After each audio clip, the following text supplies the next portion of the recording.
Hello everyone, আসসালামু আলাইকুম। Welcome back to my another new video. আপনারা সবাই কেমন আছেন? আই হোপ অনেক বেশি ভালো আছেন। আলহামদুলিল্লাহ, আল্লাহর অশেষ রহমতে আমরাও কিন্তু অনেক ভালো আছি। এই তো নতুন আরেকটা দিনের নতুন আরেকটা ব্লগ ভিডিও নিয়ে আপনাদের মাঝে চলে আসলাম। আজকের ভিডিওটা হচ্ছে আমি প্রায় দুপুরের দিকে শুরু করছি। আর দুপুরের আগের যেভাবে কাটাইছে ওগুলো আর কি কোনো ভিডিও ক্লিপ নেওয়া হয়নি। তো দুপুরের থেকে আজকের ব্লগটা আমি শুরু করলাম। তো এটা হচ্ছে বৃহস্পতিবারের দিন কিভাবে কাটালাম ওই ভিডিওটাই হচ্ছে আজকে শুক্রবার আপনাদের মাঝে শেয়ার করতেছি। তো ভিডিওটা আর কি কেমন হয়েছে অবশ্যই কমেন্টে জানাবেন। আর আপুদের কাছে একটা রিকোয়েস্ট, ভাইয়াদের কাছে একটাই রিকোয়েস্ট, প্লিজ ভিডিওটা ফুল ওয়াচ করে যাবেন। ভিডিওটা একটু বড় হলেও কি হবে, প্লিজ আপনারা যদি ভিডিওটা পুরোপুরি দেখেন হয়তো বা ভিডিওর কোনো অংশ না কোনো অংশ আপনাদের কাছে ভালো লেগে যেতে পারে। আর যদি আমার এই ভিডিওর কোনো অংশ আপনার ভালো লেগে যায় তাহলে প্লিজ একটা লাইক দিয়ে আমার চ্যানেলটাকে সাবস্ক্রাইব করে আমার নতুন বন্ধু হয়ে আমার পাশেই থেকে যাবেন। আমি কিন্তু সচরাচর আর কি এসব বলি না, তারপরে দেখা যাইতেছে যে ইদারিং ভিডিওর আর কি ভিউ খুবই কম হয়, আমি জানি না কেন। তো আপুদের কাছে একটাই রিকোয়েস্ট, প্লিজ আপুরা ভিডিওটা ফুল ওয়াচ করে যাবেন। কারণ আপনারা তো জানেন যে একটা ভিডিও বানাতে কতটা কষ্ট হয়। তো ফ্যামিলিটাকে সামলিয়ে একটা ভিডিও বানাই, যদি আপনারা ওটা ফুল ওয়াচ না করে একটা কমেন্ট করে চলে যান তাহলে কিন্তু খুবই কষ্ট হয় যে আপনারা ভিডিওটা দেখলো না। তো আজকের ভিডিওটা অবশ্যই আপনাদের কাছে অনেক ভালো লাগবে, প্লিজ ভিডিওটা ফুল ওয়াচ করে যাবেন। তো আজকের ভিডিওটা হচ্ছে আমি বললাম না যে দুপুরের পর থেকে শুরু করছি। তো দুপুরের আগে তখন হচ্ছে আর কি যেহেতু বৃহস্পতিবার আমাদের এদিকে আর কি বাজার বসে, তো আমি হচ্ছে আজকে আর কি বাজারে গিয়েছিলাম। তো এর আগ মুহূর্তে আমি চাইছিলাম যে সকাল 10টার দিকে আর কি সকালই আর কি বাজারে যেতে, কিন্তু আর কি তখন আর কি 10টার দিকে প্রায় বৃষ্টি হইতেছিল। প্রায় আমার বাজারে গেছিলাম প্রায় 11টা তখন হয়তো বা বাজে। তো আমি গিয়ে বাজার করে আস্তে আস্তে প্রায় দুপুর হয়ে গেছে। তো দুপুর হওয়ার পরে যে কী বাজার আনলাম আপনাদেরকে তো দেখালামই যে কী বাজার আনা হয়েছে। কিছু কাঁচা বাজারই আনা হয়েছে। তো আর মাছ মাংস আমি এর আগে আনছি, তো ওগুলো শেষ না হওয়া পর্যন্ত আর কি আবার দেখবো যে সামনের সপ্তাহে চলে যাবে। তো ভাবলাম যে এখন শুধু কাঁচা বাজার যেগুলো ছিল না ওগুলো আনলাম। করলা, পটল, তারপরে যা যা ছিল সবই মোটামুটি নিয়ে আসছি। আর শাক আনার পরে হচ্ছে সবগুলো শাক আমি বেছে নেওয়ার পরে কিছু শাক আমি ফ্রিজে রেখে দিছি, আর কিছু শাক হচ্ছে আমি এখন রান্না করে নিতেছিলাম। আর শাক কিন্তু অনেকগুলোই ছিল, এই কারণে হচ্ছে এতগুলো একসাথে রান্না করব না, তাই ভাবলাম যে কিছু শাক রান্না করি আর কিছুগুলো রেখে দিই ফ্রিজে। আর অফ ক্যামেরা হচ্ছে সব কিছুই আমি ফ্রিজে রেখে দিচ্ছি সুন্দর করে গুছিয়ে। আর ওইদিকে শাকও বসাই দিচ্ছি, প্লাস হচ্ছে ভাতও রান্না করে নিচ্ছি। একটু তাড়াহুড়ার মধ্যে আর কি সব কিছু করতেছিলাম যেহেতু দুপুর হয়ে গেছে। ওই যে বলেন না নিজে আর কি বাজার করে আবার হচ্ছে কুটে বেছে রান্না করা আর কি অনেকটা ঝামেলারই ব্যাপার, তাছাড়া অনেকটা সময়ের ব্যাপার। তো সময় লাগলে কি হবে, যেহেতু নিজেকে বাজার করতে হবে। তো ওই তো মেয়েকে নিয়ে আর কি বৃষ্টির দিন বাজারে গেলাম, গিয়ে আর কি বাজার করে এনে হচ্ছে রান্না করাটা সত্যি অনেক কষ্টের। তো কি আর করা, মেয়েটাকে নিয়ে গেছি, নিয়ে যাওয়ার পরে হচ্ছে ওকে গোসল করিয়ে দিলাম, যেহেতু বৃষ্টির মধ্যে গেছি তো কেদা মেদা দিয়ে পুরোই পাটা ভরে গেছে। আর আমি যখন শাক বাছতেছিলাম তখন হচ্ছে আমি অফ ক্যামেরায় ভাতটাও বসিয়ে দিছিলাম। এই সুযোগে কিন্তু আমার ভাতটাও হয়ে গেছে। তো ভাতটা হচ্ছে মার গালিয়ে নিলাম, নেওয়ার পরে হচ্ছে এখন আমি আরও কিছু রান্না করবো, তো ওগুলোই হচ্ছে আর কি কুটি বেশি পরিষ্কার করে নেব। আর সময় দেখা যায় যে আমি ক্যামেরার পিছনে আর কি গোটা বাসে সেরে নেই। আজকে হচ্ছে আপনাদের মাঝে শেয়ার করতেছিলাম যে কী আর কি রান্না করব। তো এখানে হচ্ছে আমি বেগুন কেটে নিতেছিলাম, বেগুন, পটল আর হচ্ছে আলু, এগুলো হচ্ছে আমি আজকে ভাজা পোড়া করব, বেশিরভাগই ভাজা পোড়া আর শাক ভাজা। তো শাকটা আর কি শাক আমি কিন্তু চুলায় বসিয়ে দিছি, শাক হচ্ছে আর আমি এখানে কুটি নিতেছিলাম।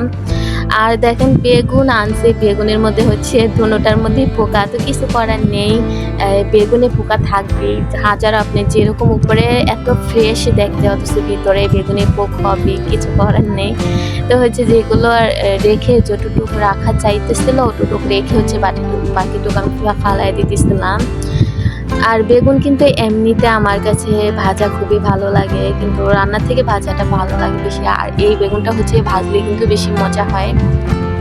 তো আমি আজকে হচ্ছে বেগুন ভাজবো আর আলু ভাজবো আর হচ্ছে পটল ভাজবো।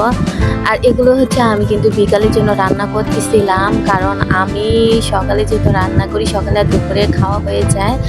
আর এগুলো হচ্ছে আমি বিকালের জন্যই রান্না করে নিতেছিলাম, কারণ যখন আমি বাজারে গেছি তখন মেবি প্রায় 11টা বাজে। তো আমার আস্তে আস্তে দুপুর হয়ে গেছে। তো এর ফাঁকে হচ্ছে মেয়েটাকে একটু খাইয়ে নিছে, আমিও খেয়ে নিচ্ছি। এখন হচ্ছে এগুলো দুপুরের জন্য না বিকালের জন্য রান্না করে হচ্ছে গদর গুছিয়ে আমি গোসল করে নেব আর কি। একেবারে রান্না বান্না সেরে গোসল করে নেব, যেহেতু বৃষ্টি আসছে তো ভাবলাম যে একেবারে রান্না বান্না করে আর কি ফ্রেশ হয়ে আর কি নিই। তো এই তো আমি সবসময় কিন্তু অফ ক্যামেরাই আর কি গোটা বাসা করি। প্রথম হচ্ছে অনেকদিন পরে আর কি গোটা বাসার একটি ভিডিও ক্লিপ নেওয়া হয়েছে, তাই ভাবলাম যে আপনাদের মাঝে শেয়ার করি। আর ওদিনে অনেক অনেক কাজ করছি আমি আর কি। বৃহস্পতিবার অনেক অনেক কাজ। তারপরও ভাবলাম যে এত তো কাজের মধ্যে যদি একটু ভিডিও না রাখি তাহলে দেখা যাবে যে আপনাদের মধ্যে শেয়ার করার মতো কিছুই থাকবে না। তাই ভাবলাম যে একটু একটু করে সব থেকে একটু একটু ভিডিও রেখে দেই, আপনাদের মধ্যে শেয়ার করা যাবে। তো ওই যে বললাম না যে নিজে বাজার করে কুটিয়ে বেছে রান্না করতে অনেকটা সময়ের ব্যাপার। তো ওদিন হচ্ছে অনেক অনেক কাজ করার পরে দেখা যাইতেছিল যে বিকালের দিকে আপুদের অনেকের ভিডিওই আমি দেখছি। আর আপুদের ভিডিওগুলো দেখতে কিন্তু আমার কাছে খুবই ভালো লাগে। আপুদের ভিডিও থেকে মাশাআল্লাহ অনেক কিছু শেখা যায়। তারা কিন্তু অনেক মাশাআল্লাহ অনেক সুন্দর সুন্দর করে রান্না বান্না করে আর অনেক মজার মজার রান্না বান্না করে। আবার অনেকে দেখি মাশাআল্লাহ অনেক সুন্দর করে পরিপাটি করে তার সংসারটাকে সাজিয়ে নিতেছে। তারপরে অনেক হচ্ছে তার কথাবার্তা দিয়ে মানুষের মন জয় করে নিতেছে। মানে সবার ভিডিও মাশাআল্লাহ অনেক সুন্দর, ভিডিওর কোয়ালিটিও খুবই ভালো আর আমার কাছে দেখতে খুবই ভালো লাগে। তো আপুদের কাছে একটা রিকোয়েস্ট, প্লিজ আপুরা ভিডিওটা ফুল ওয়াচ করে যাবেন। আর আমার চ্যানেলে আজকে যারা নতুন ভিজিট করবেন তাদের উদ্দেশ্যে একটাই কথা বলতেছি, আমার চ্যানেলে কোনো অংশ যদি আপনার কাছে ভালো লেগে যায় প্লিজ একটা লাইক দিয়ে আমার চ্যানেলটাকে সাবস্ক্রাইব করে আমার নতুন বন্ধু হয়ে আমার পাশেই থেকে যান। আর আমি কিন্তু সবসময় আর কি এগুলো বলি না, কারণ দেখা যাইতেছে যে ইদারিং এটা আমার না সবার ক্ষেত্রেই দেখা যায় যে সংসারটাকে সামলিয়ে ভিডিও বানাতে একটু কষ্ট হয়ে যায়। তারপর আপুরাও চেষ্টা করে প্রতিদিন ভিডিও দেওয়ার, বা আমিও চেষ্টা করি প্রতিদিন ভিডিও দেওয়ার। কষ্ট হলো যেহেতু এখানে আসি আমি, এই যে এখানে ইউটিউবে ভিডিও দেই, আমার কাছে প্রথম ভালো লাগলো, এখন কিন্তু একটা প্যারার মতো হয়ে গেছে। যেমন ভিডিও মানে করতে ভালো লাগে, আবার মাঝে মাঝে দেখা যায় যে ভালো লাগে না। তারপরে কি হবে, যেহেতু ভিডিও দেই ভিডিও তো দিতেই হবে। মাঝে মাঝে দেখা যায় যে ভিডিও এডিট করে রেখে দেয় অথচ ভয়েস দিতে ভালো লাগে না আর কি, ওরকমটা হয়ে গেছে। তো কিছু করার নেই, যেহেতু ভিডিও দেই এখানে ভিডিও তো দিতেই হবে। তো আপনাদের কাছে রিকোয়েস্ট, প্লিজ আপুরা ভিডিওটা ফুল ওয়াচ করে যাবেন। একটা কথাই আপনাদের কাছে সবসময় আর কি বলতেছি, এই ভিডিওতে কয়বার বলছি আমার মনে নেই। তো আপনারা কষ্ট হলো ভিডিওটা দেখে নেবেন। ভিডিওটা একটু তুলনামূলক মানে একটু বড় হয়ে গেছে, তারপর কষ্ট হলে দেখে নেবেন। তো ওই তো বললাম না যে আমি হচ্ছে শাক বসিয়ে দিয়ে তারপরে বেগুন আলু পটল কেটে নিচ্ছি। এখন হচ্ছে শাকটা কিন্তু সিদ্ধ হয়ে গেছে, এখন হচ্ছে আমি বাগার দিয়ে নিতেছিলাম। আর বাগারে কিন্তু আমি সব শাকই রসুন দিয়ে বাগার দিই, আমার কাছে খুবই ভালো লাগে রসুন দিয়ে বাগার দিলে। রসুন পেঁয়াজ আর হচ্ছে কাঁচামরিচটা আমি অনেকগুলো কাঁচামরিচ অ্যাড করে দিচ্ছি, কারণ এই শাকটা হচ্ছে আমার মেয়েও খাবে। আর আমি সবসময় বলি যে যে জিনিসটা আমার মেয়ে খাবে ওখানে কিন্তু আমি কাঁচামরিচ কেটে দিই না বা শুকনো মরিচও অ্যাড করি না, যেহেতু এটা হচ্ছে শাক আমার মেয়ে খাবে, ও কারণে হচ্ছে আলাম মরিচ দিচ্ছি। যখন আমাদের ঝাল খেতে ইচ্ছে করবে তো আলাম মরিচই আমরা খাবো।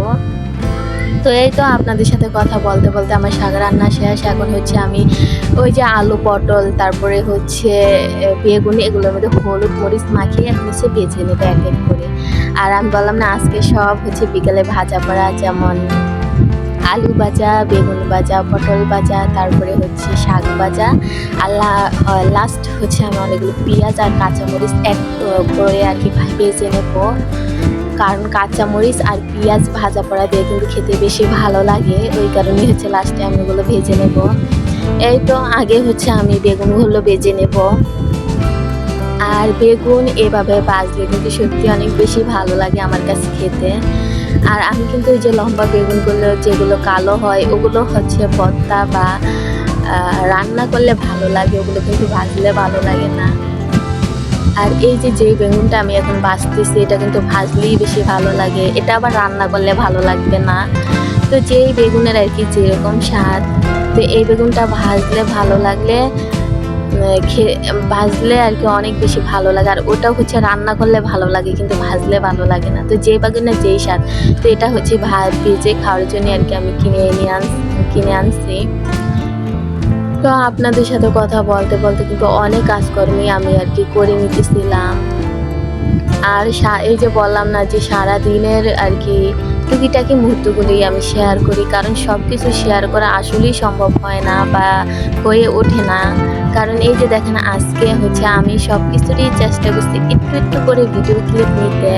তো এই কারণেই হচ্ছে দেখা যায় যে সময়টা আমার একটু বেশি আর কি হয়ে গেছে। যেখানে দেখা যায় যে আমার ১ ঘন্টায় কাজ হবে, সেখানে দেখা যায় ভিডিও নিতে গেলে আমার ২ ঘন্টা সময় চলে যায়। তো কিছু করার নেই। তো আজকে ভাবলাম যে যতটা সময় যাক আমি হচ্ছে সব কিছুরই একটু একটু চেষ্টা করব ভিডিও নেওয়ার। তো এই তো আমি কিন্তু বেগুন ভেজে নিছি, এখন হচ্ছে পটল আর হচ্ছে আলুগুলো ভেজে নিতেছিলাম।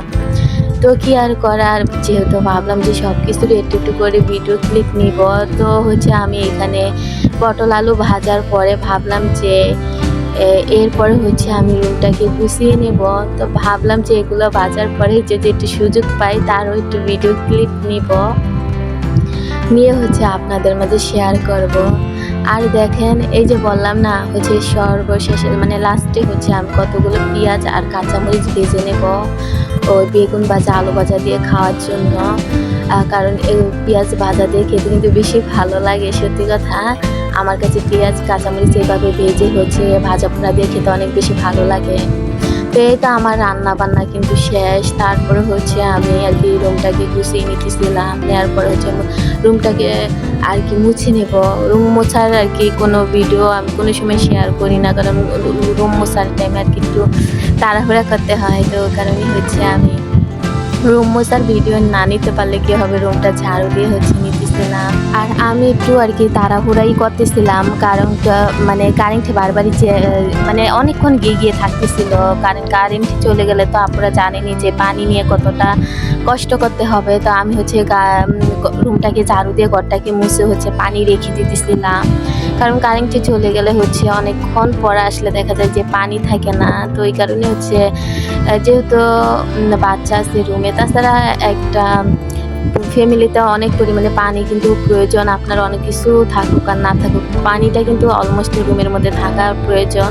তো হচ্ছে আমি সবই অনেক তাড়াহুড়া করে করতেছিলাম, হচ্ছে রুমটাকে ঝাড়ু দিয়ে রুমটাকে হচ্ছে মুছে তারপরে থালা বাসনগুলো ধুয়ে হচ্ছে পানিগুলো রেখে দিতেছিলাম। আর এগুলো সব করার পরে হচ্ছে মেয়েটাকে নিয়ে গোসল করে বের হয়ে হচ্ছে একেবারে ফ্রেশ হয়েই আর কি বসে থাকবো, কারণ দেখা যায় যে কারেন্ট না থাকলে পানি থাকে না, তো কাজকর্ম করতেও পানির প্রয়োজন হয়। তো এই কারণেই হচ্ছে সব কিছু আর কি করে নিতেছিলাম তাড়াহুড়া করে। আর এই তো আমি এখানে পানি আর কি ডেকচিতে পানি রেখে দিতেছিলাম, জগেও হচ্ছে আমি পানি ভরে রেখেছিলাম খাওয়ার জন্য। কারণ ওই যে বললাম না যে পানি না থাকলে অবস্থা পুরাই খারাপ হয়ে যাবে গরমের টাইমে যদি পানি না থাকে। তো হচ্ছে আমি জগে তারপর হচ্ছে ডেকচিগুলোতে পানি ভরে ভরে রেখে দিতেছিলাম। আর হচ্ছে গোসলখানায় আমি গোসলের জন্য পানি রেখে দিছি, হচ্ছে এগুলো করে আমি গোসলটা করে নেব। তো আজকের ভিডিওটা অনেকটা বড় হয়ে গেছে, আপনারা অবশ্যই ভিডিওটা কেমন হয়েছে কমেন্টে জানাবেন। তো আজকের ভিডিওটা আর বড় করতেছি না, আজকের মতো ভিডিওটা এই পর্যন্তই। নতুন কোনো ভিডিওতে দেখা হবে। আল্লাহ হাফিজ।